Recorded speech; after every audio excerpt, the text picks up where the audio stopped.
Meus cumprimentos ao presidente Enivaldo, que preside a sessão nesse momento, aos colegas deputados que ainda se encontram no plenário, aos funcionários da Casa e àqueles que nos assistem pela TV Assembleia.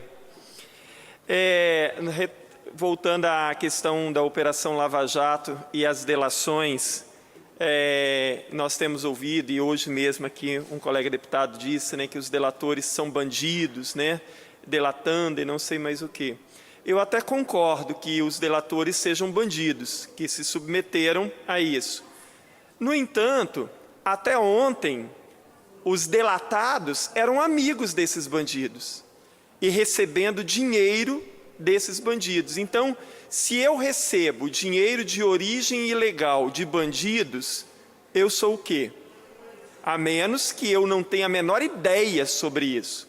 Do contrário, nós estamos falando então da mesma coisa, porque os delatores são bandidos, mas os seus amigos, até ontem eram amigos, muitos frequentar festa, casas, os mesmos ambientes. Então, é claro que é necessário separar o joio do trigo, mas é uma situação que a gente precisa refletir bem, se os delatores são bandidos, o que são aqueles que receberam dinheiro de origem ilegal desses bandidos e que até ontem eram amigos de primeira ordem desses mesmos bandidos. Quando a gente vê a questão dessas delações todas e a forma com que os delatores falam, por exemplo, o Emílio Odebrecht, o pai do Marcelo Odebrecht, eles falam, a maior parte deles fala disso com muita naturalidade, até às vezes com certo sarcasmo. A Hannah Arendt foi uma escritora judia, jornalista, considerada também filósofa, embora ela gostasse mais de ser chamada de cientista política do que de filósofa. Mas a Hannah Arendt, ela criou o conceito de banalidade do mal, deputada Eliana. A Hannah Arendt, ela era judia, mas assim, a sua vida profissional se projetou nos Estados Unidos, como jornalista, como escritora, como acadêmica. E ela, salvo engano, ela era jornalista do New York Times, quando depois da Segunda Guerra, um dos funcionários de Hitler foi julgado em Jerusalém.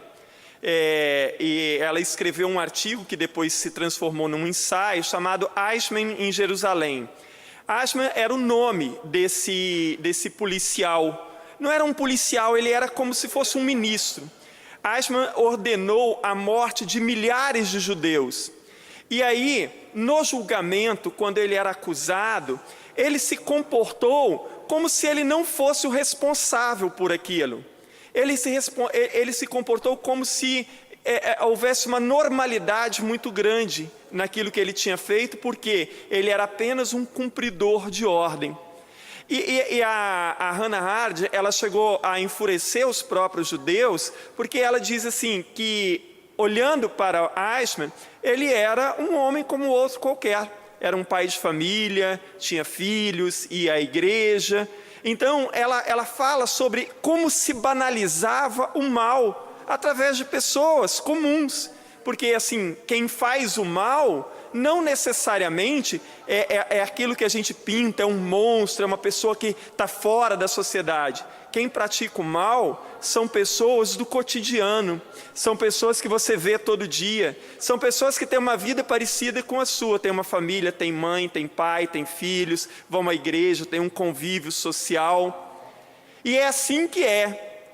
A gente fica abismado de ver tanta gente envolvida, e claro que muita gente está sendo citada nessas delações, talvez sem merecer, mas grande parte eu não acredito que o seja, e que a gente fica se perguntando como essas pessoas que são pais de famílias, tanto os delatores quanto delatados, que levam uma vida como a nossa, como tem coragem de se envolver nessas questões? Num país com tanta miséria, num país onde falta tanto dinheiro, onde você atropela pessoas passando fome no meio da rua, onde nos hospitais as pessoas estão jogadas pelos corredores, onde se mata em função da violência exacerbada, se mata mais do que as guerras. Nos últimos anos se matou muito mais no Brasil do que se matou na Síria, por exemplo, numa guerra que se prolonga já ali desde o ano praticamente de 2011, 2012. Então, se banalizou, fazendo uma referência a Hannah Arendt, né? O mal se banalizou. E esse é um grande risco para nós, enquanto sociedade. Porque se a gente se acostumar com isso, então não haverá mais solução para nada. Nós precisamos urgentemente, não é essa indignação de ir às redes sociais e xingar todo mundo e tal, não é essa a indignação, é outra. É uma indignação que nos leve a transformar o nosso pensamento e as nossas ações. E ao contrário do que parte da sociedade está fazendo, repetindo, né, a cantilena de que todos os políticos são ladrões, de que ninguém presta e que tem nojo da política e que não vai votar em ninguém, é o contrário disso que tem que ser feito. A sociedade tem que aproveitar esse momento para entender claramente o que está acontecendo, separar o joio do trigo e participar ativamente desse processo. Sem a participação da sociedade, não haverá mudanças. E é curioso que nós dissemos o Brasil é uma democracia, mas não é que a Constituição diz que o poder emana do povo?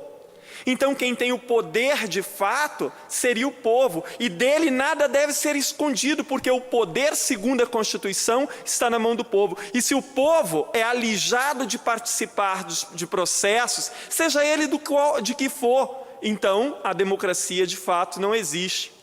Como então nós vamos falar de reforma previdenciária, que vai mexer na vida de todo mundo, como vamos falar de reforma política, como vamos falar de reforma tributária, que mexe profundamente com a vida de cada cidadão, se os cidadãos estão sendo alijados completamente desses processos. Agora, mais do que nunca, e me parece, deputada Eliana, que os caciques políticos do nosso país, em grande parte, eles não perceberam o que está acontecendo. E querem criar máscaras e máscaras para essa situação. Olhe lá em Brasília, agora os políticos que foram, os partidos que foram multados na última eleição porque usaram irregularmente o dinheiro do fundo partidário, eles querem que a justiça autorize eles utilizarem o dinheiro do fundo partidário para pagar as multas do mau uso que fizeram do próprio fundo partidário, que é dinheiro do povo. Olha só, não estão entendendo o que está acontecendo, não estão entendendo a indignação da sociedade. E os partidos políticos, e aí eu incluo o meu, porque grande parte dos caciques, o presidente do meu partido está agora, né, envolvido até os bigodes com essa questão da Lava Jato. Como modificar alguma coisa no país se os partidos não se automodificarem? Porque agora seria a hora dos partidos virem a público e dizer assim, não, nós estamos dispostos a uma nova conduta, a uma nova prática, a ética, a republicanismo mesmo, de fato, e por isso nós vamos expurgar do partido todos aqueles que já foram condenados, já foram processados, estão sendo investigados, e esses que estão delatados e que ainda não foram investigados, que fossem licenciados e tirados dos cargos de chefia dos partidos. Porque, do contrário, como é que você vai ter reformulação? Olha, salvo engano, Valdemar da Costa Neto, que já foi preso, já condenado, ele continua presidente do seu partido. Como é isso? Então não haverá modificações nunca se os próprios partidos não demonstrarem à sociedade a sua vontade e o seu compromisso de modificar. Nenhuma reforma dará conta de nada se os próprios partidos que pregam reforma política o tempo inteiro, mas não pregam reforma interna. Deputado Sérgio Magés. Porque a reforma deveria começar no interior de cada partido, porque isso talvez convenceria a sociedade de que os partidos estão seriamente comprometidos com uma nova política. Pois não, deputado? Eu quero lhe cumprimentar pelo extraordinário pronunciamento que Vossa Excelência faz na tarde de hoje e quero, na conclusão do seu pronunciamento, só acrescentar. Observando essa reforma, mini-reforma política que eles estão propondo, os caciques dos grandes partidos estão propondo, todos eles, de extrema esquerda, reunir com extrema direita e convergir desse pensamento da lista fechada nesse momento do país e agora querem piorar para a sociedade essa apresentação. Além de apresentar a lista fechada, o candidato a governador do partido, ele pode candidatar a governador e ainda fazer parte dessa lista fechada, porque caso ele perca para o governo, ele assume o mandato de deputado federal. Isso é um verdadeiro absurdo e a sociedade precisa estar consciente disso para não permitir que isso aconteça no nosso país. Parabéns pelo pronunciamento. Com certeza. Obrigado. Presidente, aproveitando esse minuto que ele ainda está na tribuna... Já acabou, já. Eu já acabei. Só para... A Vossa Excelência pode falar. Obrigado, presidente. É muito importante a gente esclarecer para a sociedade, nesse momento, o que o deputado Freitas e o deputado Sérgio Magés estão colocando, de uma maneira muito clara. Essa lista fechada nada mais é do que dar oportunidade a essas mesmas pessoas que cometem sempre os mesmos erros a estarem sempre no mesmo local. Então nós devemos estar falando e divulgando, como o deputado Sérgio Magés, como o deputado Freitas, como o deputado Padre Honório, Hércules, a Eliana, sempre tem falado que nós devemos deixar a política cada vez mais clara, deputado Sérgio Magés. O PEN lá em Brasília é a favor do voto aberto, não de listas fechadas, né? E ele quer realmente fazer parte dessa nova política. E nós estamos aí nesse mesmo pensamento de Vossa Excelência e vamos ficar aqui martelando na nossa Assembleia Legislativa para que chegue lá em Brasília bons deputados federais que o Estado do Espírito Santo precisa para que votem numa reforma, realmente uma reforma política, porque dessa reforma que eles estão fazendo, eles não estão fazendo nenhum tipo de reforma, muito pelo contrário, é uma reforma paternalista, digamos assim, só para proteger os interesses deles próprios na manutenção dos seus cargos, mesmo no momento difícil que eles estão passando. Com certeza. Muito obrigado. Obrigado, presidente.